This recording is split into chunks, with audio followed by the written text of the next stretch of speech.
On a bitter January morning in 1967, Coniston Water lay like polished glass beneath a heavy gray sky.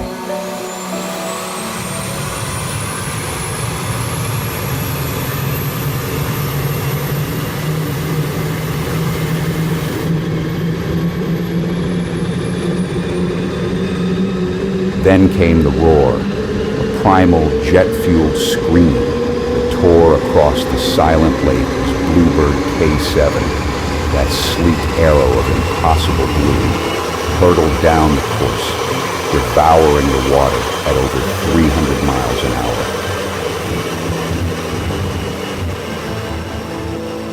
hour. At a speed of over 320 miles per hour, suddenly the nose reared up. Bluebird lifted clear of the surface, somersaulted backwards through the air in a graceful, terrible arc, and plunged nose first into the lake in a cataclysm of spray and shattered aluminium. When the white curtain fell, nothing remained but drifting debris on the darkening water. Donald Campbell, still at the controls, had vanished into the depths. Yet the thunder of the Campbells' Bluebirds did not begin or end with that heartbreaking moment. To grasp the full thunder and tragedy, the triumphs and the haunting legacy, we must turn back the years to a father who turned speed into empire and glory, and to the restless sun forever racing to eclipse his shadow.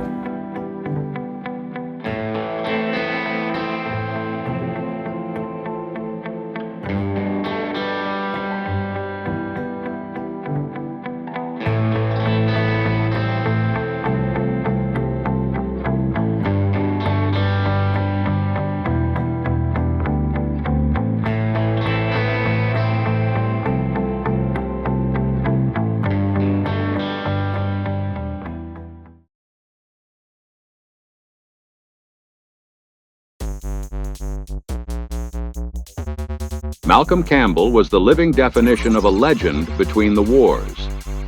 In an age when Britain's empire still stretched across a quarter of the globe and the Union Jack flew from Hong Kong to Nairobi, he turned raw speed into a national triumph. Tall, immaculately tailored, with a clipped military mustache and a voice like a newsreel announcer, he strode across the salt flats of Daytona, Pendine Sands, and Bonneville as if he owned the horizon.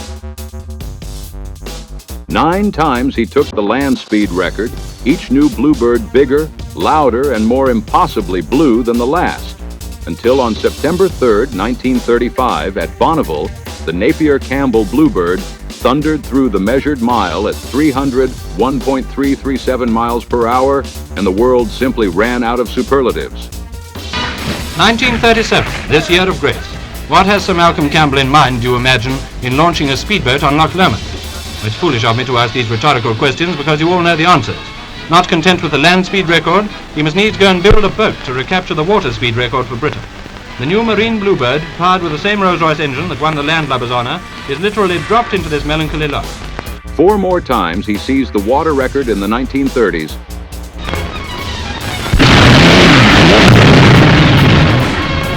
The figure he has to beat is 131.9 miles an hour.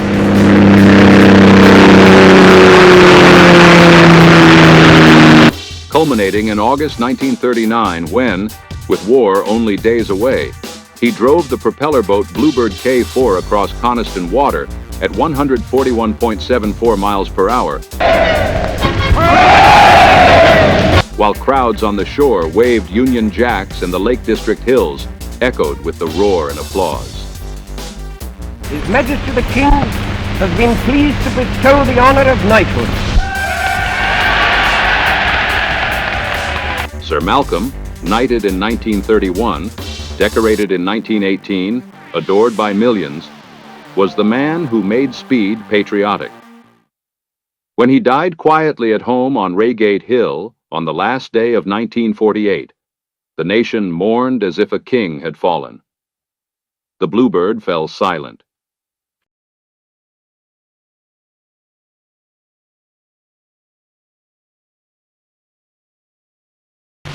Well, Dad, I'm mighty glad you reached the 300, but I felt sure you'd do it. Right, old chap, I'm very pleased too.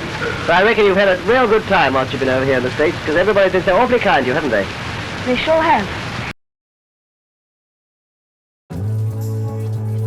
Donald Campbell had spent his childhood in the shadow of those roaring monsters. As a small boy, he had been lifted into the cockpit of the 300-mile-per-hour car while it still ticked with heat, had watched Leo Villa and the mechanics swarm over superchargers the size of dustbins, had fallen asleep to the sound of his father dictating record accounts to journalists in the next room. Malcolm had rarely been home, and when he was, he spoke more to engines than to his son. But the message was unmistakable. Records were the family business, and bluebirds were the family crest. Donald inherited at 27, along with a half-finished boat, a stack of unpaid bills, and the weight of a name that demanded constant proof of worth.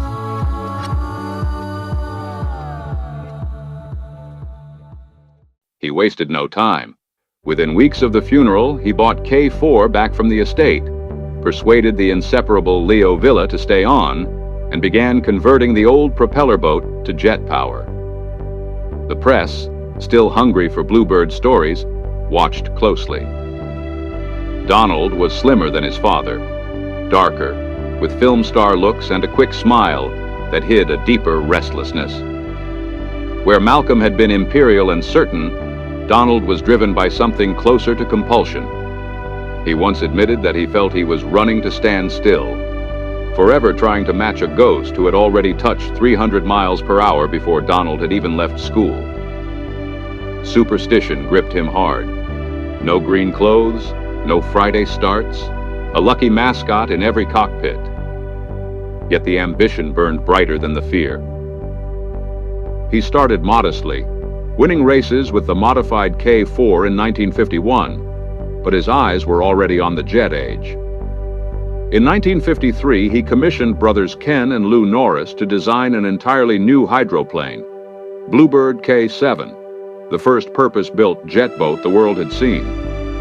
While Malcolm's machines had been vast piston engines turning propellers, Donald's would ride on a single screaming turbojet, three-pointed, needle-nosed, and painted the same impossible blue. From 1955 to 1964, K7 carried him to 7 successive water speed records, each one on Coniston Water, except the last triumphant 276.33 miles per hour run on Lake Dumble-Young in Australia on the final day of 1964.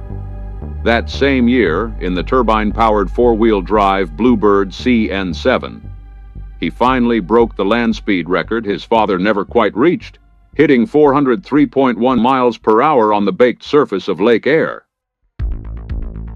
No one before or since has held both absolute land and water records in the same calendar year.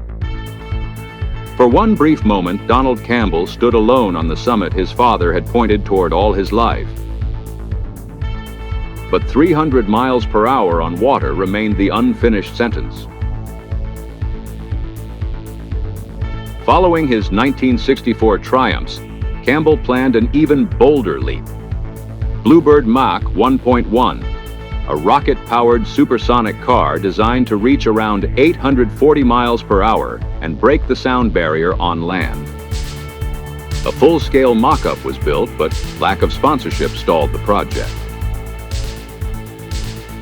In the winter of 1966 to 67, aged 45, battered by the Bonneville crash of 1960 that had almost killed him, short of money and haunted by dreams, he returned to Coniston with a rebuilt K7 now fitted with a more powerful Orpheus engine, taken from a crashed fallen Gnat. On the cold morning of January 4th, 1967, he pushed the boat beyond 320 miles per hour on the return leg. The nose lifted, the starboard sponson skipped, and Bluebird somersaulted into the air, disintegrating as it struck the water. Donald Campbell died instantly, still strapped in the cockpit, still chasing the horizon his father had shown him as a child. Campbell was making an attempt on the world water speed record which he held.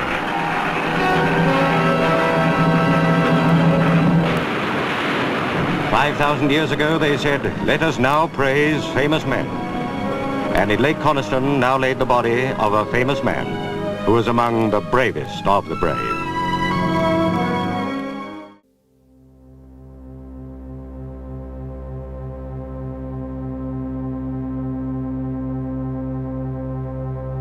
The wreck lay on the lake bed for 34 years, untouched except by silt and time.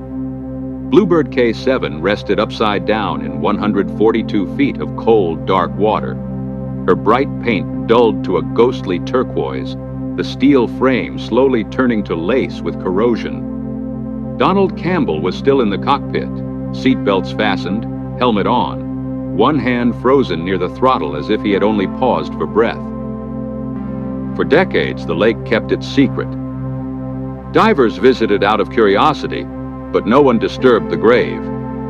Then, in the late 1990s, Tyneside diver Bill Smith became obsessed. Using side-scan sonar, he found the boat again in 2000. With the blessing of Donald's daughter, Gina Campbell, he led a small team that raised the shattered hull piece by piece through the winter of 2000 to 2001. On March 8, 2001, the main fuselage broke the surface to flashing cameras and absolute silence from the watching crowd.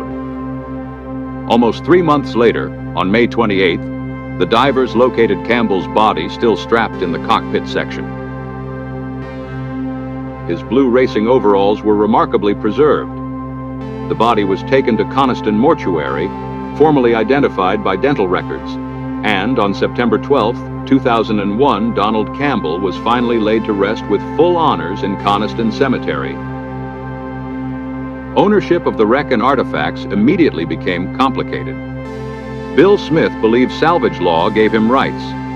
Gina Campbell and the newly formed Ruskin Museum in Coniston argued the boat had always belonged to the nation.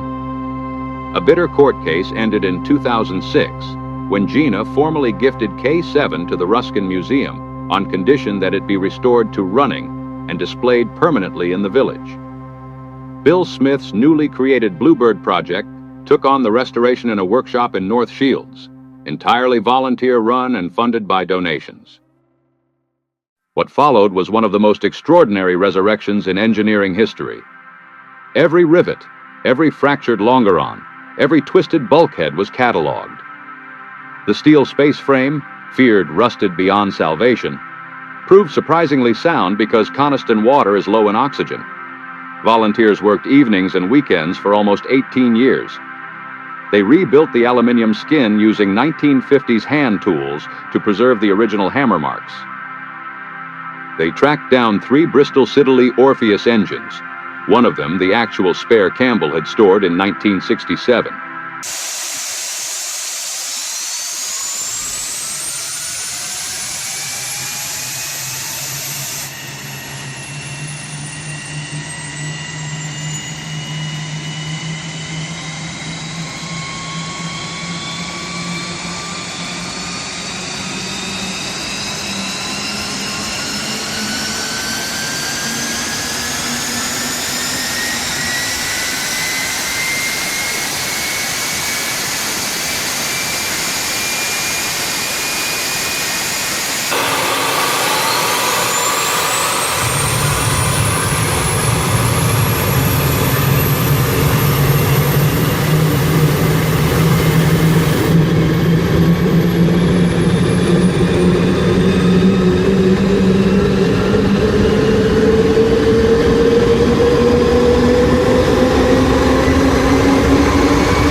They recreated the cockpit exactly, down to the Smith's gauges, the faded no-step stencils, and the little brass plaque that reads, Bluebird K7, designed by Norris Brothers, built by Samlesbury Engineering, 1954 to 55. Every system was made functional again. Hydraulics, water brake, fuel pumps, even the capsule parachute in the tail. Legal battles flared repeatedly. In 2018, with the boat secretly running again on a Scottish loch, the museum tried to seize her. Court orders, injunctions, and headlines followed until, in February 2024, a final settlement returned full ownership to the Ruskin Museum. On March 9th, Bluebird K7 came home. She traveled the length of England on a low loader, stopping in every town so people could touch the blue hull that had lain silent for so long.